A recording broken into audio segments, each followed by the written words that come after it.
بسم اللہ الرحمن الرحیم۔ السلام علیکم عزیز طلبہ، امید ہے آپ سب خیریت سے ہوں گے۔ ہمارا مضمون اردو برائے جماعت ششم، سبق نمبر 8، عنوان کا نام ملکہ کوثر مری، صفحہ نمبر 19، 20، 21 اور 22۔ پیارے طلبہ، جیسا کہ آپ جانتے ہیں کہ ہم نے پچھلے سبق میں ملکہ کوثر مری کی بلند خوانی کی تھی اور آپ نے چند سوالات کے جوابات تلاش کرنے تھے اور مشکل الفاظ کے معنی آپ نے اپنی کاپیوں پر حل کرنے تھے۔ امید ہے آپ اپنا کام خوش اسلوبی سے سر انجام دے چکے ہوں گے۔ آج کے سبق میں ہم کیا کیا سیکھیں گے؟ مشقی سوالات کا حل، درست جواب کی نشاندہی، اعراب لگائیں، محاورات کا جملوں میں استعمال، درست اور غلط کی نشاندہی، کالم ملائیں، متضاد الفاظ، محاورات کا مفہوم واضح کریں، روزمرہ اور محاورے میں فرق، ورک شیٹ، غلط فقرات کی درستی، سرگرمی۔ سب سے پہلے ہم صفحہ نمبر 19 پر مشقی سوالات کے حل کی طرف آئیں گے۔ سوال نمبر 1، سوالات کے مختصر جواب دیں۔ الف، مری میں کن مہینوں میں شدید سردی پڑتی ہے؟ مری میں دسمبر تا مارچ شدید سردی پڑتی ہے۔ ب، راولپنڈی سے مری کتنی مسافت پر واقع ہے؟ جواب، راولپنڈی سے مری تقریباً 1.5 گھنٹے کی مسافت پر واقع ہے۔ ج، پاکستان کے مختلف علاقوں کے لوگ کب مری کا رخ کرتے ہیں؟ جواب، پاکستان کے مختلف علاقوں کے لوگ گرمیوں میں مری کا رخ کرتے ہیں۔ د، مری سمندر کی سطح سے کتنی بلندی پر واقع ہے؟ جواب، مری سمندر کی سطح سے 7,500 فٹ کی بلندی پر واقع ہے۔ ہ، مری میں برقی کمکموں کی روشنی میں کیسا محسوس ہوتا ہے؟ جواب، مری میں برقی کمکموں کی روشنی میں ایسا محسوس ہوتا ہے جیسے آسمان سے ستارے زمین پر اتر آئے ہوں۔ و، مری کے لوگوں نے انگریزوں کے خلاف کون سی جنگ لڑی؟ جواب، مری کے لوگوں نے انگریزوں کے خلاف گوریلا جنگ لڑی۔ ز، انگریزوں کو مری میں قدم جمانے کا موقع کب میسر آیا؟ جواب، انگریزوں کو مری میں قدم جمانے کا موقع 1857 کی جنگ آزادی میں ناکامی کے بعد میسر آیا۔ مری کے راستے میں کون سے درخت ہیں؟ مری کے راستے میں چیڑ اور صنوبر کے درخت ہیں۔ اب ہم سوال نمبر 2 کی طرف آتے ہیں جو کہ صفحہ نمبر 19 پر ہی موجود ہے۔ سوال نمبر 2 کچھ اس طرح ہے، درست جواب کی نشاندہی ٹک سے کریں۔ الف، مری کس علاقے کا ایک تاریخی اور پہاڑی مقام ہے؟ خیبر پختونخوا کا، پنجاب کا، کشمیر کا، بلوچستان کا۔ ب، گرمی پڑتے ہی کون مری کا رخ کرتے ہیں؟ مختلف دیہاتوں کے لوگ، مختلف قصبوں کے لوگ، مختلف شہروں کے لوگ، مختلف علاقوں کے لوگ۔ ج، 19ویں صدی کی تیسری دہائی میں مری میں بیس کیمپ کس نے بنایا؟ مغلوں نے، سکھوں نے، پٹھانوں نے، انگریزوں نے۔ د، 1857 کی جنگ آزادی میں مسلمانوں کو ہوئی کامیابی، فتح، ناکامی، برابری۔ صفحہ نمبر 20 پر آ جائیں۔ ہ، مری کس کے ارد گرد آباد ہے؟ ایک پہاڑ کے، ایک گاؤں کے، ایک دریا کے ایک سڑک کے۔ وہ گرمیوں میں مریخی کیسی ہوائیں لوگوں کو اپنی طرف کھینچتی ہیں؟ برفانی ہوائیں، تیز ہوائیں، خنک ہوائیں، معتدل ہوائیں۔ چیئر لفٹ اور کیبل کار سیاحوں کی دلچسپی کا محور ہے۔ بھوربن میں، بانسرا گلی میں، گھڑیال میں، نیو مری میں۔ پیارے طلبہ، یاد رہے کہ یہاں ہر سوالات کے 4 ممکنہ جوابات آپ کو دیے گئے ہیں، جن میں سے ایک جواب درست ہے۔ درست جواب کی ٹک سے نشاندہی کریں۔ اس سوال کو سبق کی بلند خوانی کے بعد آپ بآسانی حل کر سکتے ہیں۔ صفحہ نمبر 20 پر سوال نمبر 3 کچھ اس طرح ہے: جنگ آزادی میں انگریز سامراج کے خلاف مری کے مسلمانوں کا کیا کردار رہا؟ بیان کریں۔ پیارے طلبہ، اس سوال کا جواب آپ کو صفحہ نمبر 17 پر ملے گا۔ صفحہ نمبر 17 کے تیسرے پیراگراف میں اس سوال کا جواب آپ کو بآسانی مل جائے گا۔ سوال نمبر 4 ہے: اعراب لگا کر درج ذیل الفاظ کا تلفظ واضح کریں۔ پیارے طلبہ، جیسا کہ آپ سب کو معلوم ہے، اعراب میں زیر، زبر، شد، پیش اور تشدید وغیرہ استعمال ہوتی ہے اور جزم کا استعمال کیا جاتا ہے۔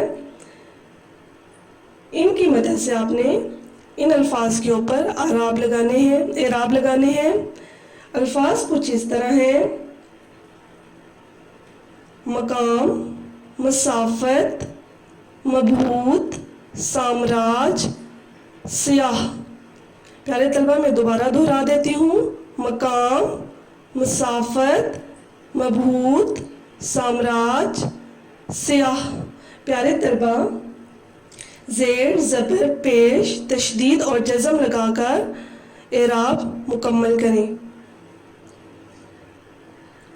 سوال نمبر 5 کچھ اس طرح ہے: درج ذیل تراکیب و محاورات کو جملوں میں اس طرح استعمال کریں کہ ان کا مفہوم واضح ہو جائے۔ پیارے طلبہ، یہاں پر چند آپ کو محاورات دیے گئے ہیں جن کو آپ نے جملوں میں استعمال کرنا ہے۔ الفاظ کچھ اس طرح ہیں: صحت افزا، نبرد آزما ہونا، فرزندان اسلام، قابل دید۔ سبق کے شروع میں ان الفاظ کے معنی آپ جان چکے ہیں۔ پیارے طلبہ، اب ان الفاظ کو آپ نے جملوں میں استعمال کرنا ہے۔ یاد رہے، جملہ مکمل ہو، واضح ہو، درست املا کا استعمال کیا گیا ہو اور جملے کی ترتیب درست ہو۔ اب ہم سوال نمبر 6 کی طرف آتے ہیں۔ سوال نمبر 6 ہے: درج ذیل الفاظ کے معنی لکھیں۔ مسافت، دوری، سیاح۔ سیاح کا مطلب ہوتا ہے سیر کرنے والا۔ مبہوت، حیران، قابل دید، دیکھنے کے قابل۔ جانثار، جانثار کا مطلب ہوتا ہے جان قربان کرنے والا۔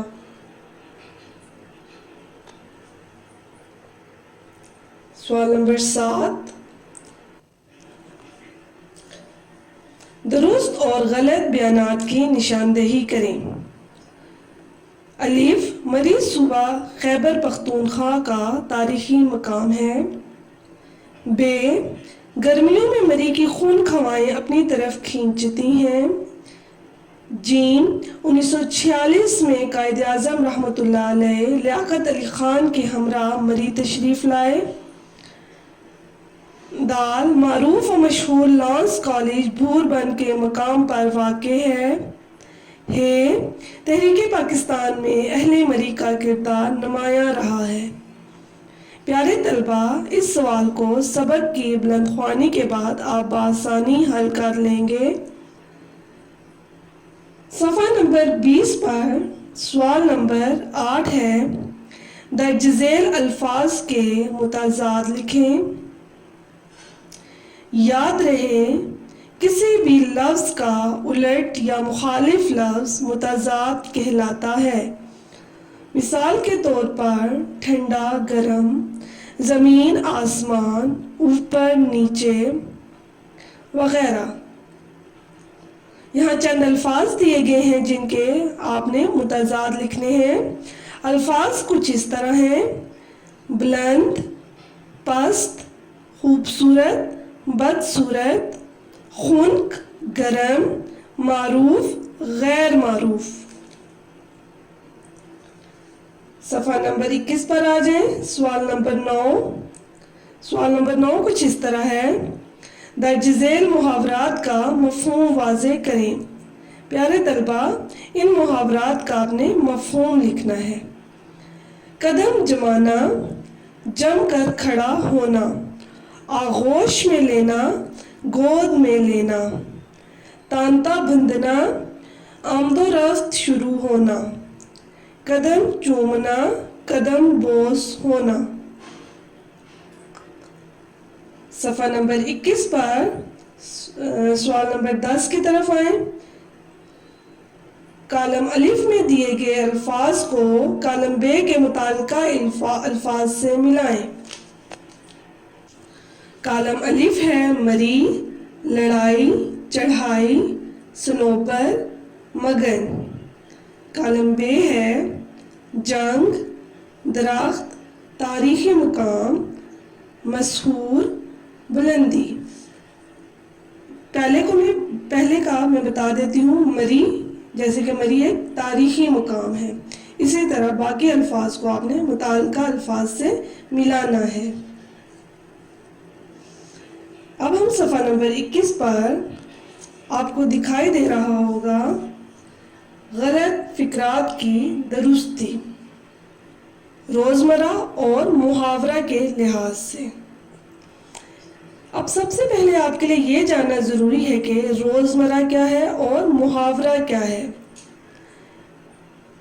روزمرہ عام بول چال کو روزمرہ کہا جاتا ہے۔ جو ہم روزمرہ زندگی میں بات چیت کرتے ہیں ہم اس کو روزمرہ کہتے ہیں۔ اس زبان میں الفاظ اپنے حقیقی معنوں میں استعمال ہوتے ہیں۔ اور محاورہ کے متعلق آپ نے پہلے بھی پڑھا ہے کہ محاورہ جو ہے وہ دو یا دو سے زیادہ الفاظ کا ایسا مجموعہ جو اپنے غیر حقیقی معنوں میں استعمال ہوتا ہے۔ محاورہ حقیقی معنوں میں استعمال نہیں ہوتا، جبکہ روزمرہ جو ہم بات چیت کرتے ہیں وہ حقیقی معنوں میں استعمال ہوتی ہے۔ پیارے طلبہ، کسی بھی زبان کو درست بولنے یا لکھنے کے لیے اس کے روزمرے اور محاورے سے آشنائی ضروری ہے۔ ہم روزانہ جو بات چیت کرتے ہیں ہم اس میں بہت سی غلطیاں کر دیتے ہیں۔ یہاں پر بھی آپ کو چند غلط فقرات دیے گئے ہیں جو کہ ہم بولتے ہیں اور ہمیں لگتا ہے کہ ہم صحیح بول رہے ہیں، لیکن گرامر کے اعتبار سے وہ غلط ہوتے ہیں۔ جیسے کہ ہم بولتے ہیں کہ مجھے گالی نہ نکالو۔ اب گالی نکالی نہیں جاتی بلکہ گالی دی جاتی ہے، تو یہاں پر ہم لکھیں گے کہ مجھے گالی نہ دو۔ اسی طرح ایک اور فقرہ جو ہم بولتے ہیں وہ اس طرح ہے کہ وہ خط پڑھ کر ہنسنے لگ پڑے۔ ہنسنے لگ پڑے نہیں ہوتا، ہنسنے لگے ہوتا ہے۔ جو صحیح ہے وہ یہ ہے کہ وہ ہنسنے لگے۔ اسی طرح اگلی آ جائیں جملے کی طرف، وہ یہ ہے کہ مہنگائی دن بدن بڑھ رہی ہے۔ ہم بولتے ہیں کہ دن بدن کام بڑھتا جا رہا ہے، لیکن صحیح لفظ جو ہوتا ہے وہ ہے روز بروز۔ اسی طرح اگلا فقرہ ہے مجھے جھوٹ مارنے کی عادت نہیں۔ جھوٹ مارا نہیں جاتا بیٹا، جھوٹ بولا جاتا ہے، تو اس لیے جھوٹ بولنے کی عادت نہیں ہے۔ اسی طرح ایک محاورہ دیا جا رہا ہے، وہ تو کاٹ کا گھوڑا ہے۔ کاٹ کا گھوڑا غلط محاورہ ہے، جبکہ صحیح محاورہ ہے وہ تو کاٹ کا الو ہے۔ اسی طرح ایک اور محاورہ یہاں پہ دیا جا رہا ہے، حال میں سوئی دھرنے کی جگہ نہ تھی۔ سوئی دھرنا غلط محاورہ محاورہ ہے، تل دھرنے کی جگہ نہ تھی۔ اسی طرح اگلے جملے میں بھی محاورہ غلط لکھا گیا ہے، وہ عورت ہکی بکی رہ گئی۔ ہکی بکی نہیں ہوتا، صحیح محاورہ ہے ہکا بکا رہ گئی۔ اگلے فقرے میں ہے، جب فاقے سے مرو گے تو خدا یاد آئے گا۔ فاقے نہیں لفظ ہوتا، فاقوں مرو گے تو خدا یاد آئے گا۔ پیارے طلبہ، یہ تو تھے چند فقرات جو کہ غلط دیے گئے تھے۔ ان کی درستی آپ کو اگلے صفحے پر نظر آ رہی ہے کہ کون سے درست فقرات ہوتے ہیں۔ میں آپ کو ایک ورک شیٹ دے رہی ہوں جس کو آپ نے حل کرنا ہے۔ ورک شیٹ کچھ اس طرح ہے۔ درج ذیل فقرات کی درستی کیجیے۔ ان فقرات میں کچھ املا کی غلطیاں ہیں، کچھ روزمرہ جو ہم غلط الفاظ بولتے ہیں ان کی غلطیاں ہیں۔ جیسے کہ پہلا فقرہ ہے، وہ امتحان میں فیل ہو گیا۔ چیل کی نظر بڑی تیز ہوتی ہے۔ اس مہنگائی میں غریب بیچارے فاقے مر رہے ہیں۔ جو ہم نے مثالیں پڑھی ہیں اس کا تعلق، اس جملے کا تعلق اس مثال سے بھی ہے۔ وہ دن بدن کمزور ہو رہا ہے، بھوکے کو کھانا کھلانا ثواب ہے، وقت ضائع مت کرو، آپ میرے لیے دعا کریں، میں نے 8 بجے اسکول پہنچنا ہے۔ پیارے طلبہ، ان فقرات کی آپ نے درستی کرنی ہے۔ اس میں آپ اپنے گھر میں کسی بڑے سے رہنمائی لے سکتے ہیں۔ ویسے تو بہت آسان فقرات ہیں، لیکن اگر آپ کو ضرورت درپیش ہو تو آپ گھر میں کسی بڑے سے رہنمائی لے سکتے ہیں۔ آپ نے ایک سرگرمی حل کرنی ہے۔ سرگرمی بہت آسان سی ہے کہ آپ نے پاکستان کے 5 تفریحی اور تاریخی مقامات کے نام لکھنے ہیں، کہ تفریحی مقامات 5 اور 5 تاریخی مقامات کے نام آپ نے اپنی کاپیوں پر لکھنے ہیں۔ گھر کا کام ہے آپ کا، آپ نے سوال نمبر 1، 3، 5 اور 7 کاپی پر حل کرنے ہیں۔ باقی سوالات آپ نے اپنی کتابوں پر حل کرنے ہیں۔ ورک شیٹ آپ نے اپنی کاپی پر حل کرنی ہے، اور جو سرگرمی آپ کو دی جا رہی ہے وہ بھی آپ نے اپنی کاپی پر حل کرنی ہے۔ سفینہ اردو پر موجود غلط فقرات کی درستی میں جو پہلا صفحہ ہے وہ آپ نے یاد کرنا ہے۔ امید ہے آپ سب سمجھ گئے ہوں گے۔ پیارے طلبہ، اگر آپ کو کوئی دقت درپیش ہو تو آپ دوبارہ پوچھ سکتے ہیں۔ شکریہ۔ خدا آپ کا حامی و ناصر ہو۔ اللہ حافظ۔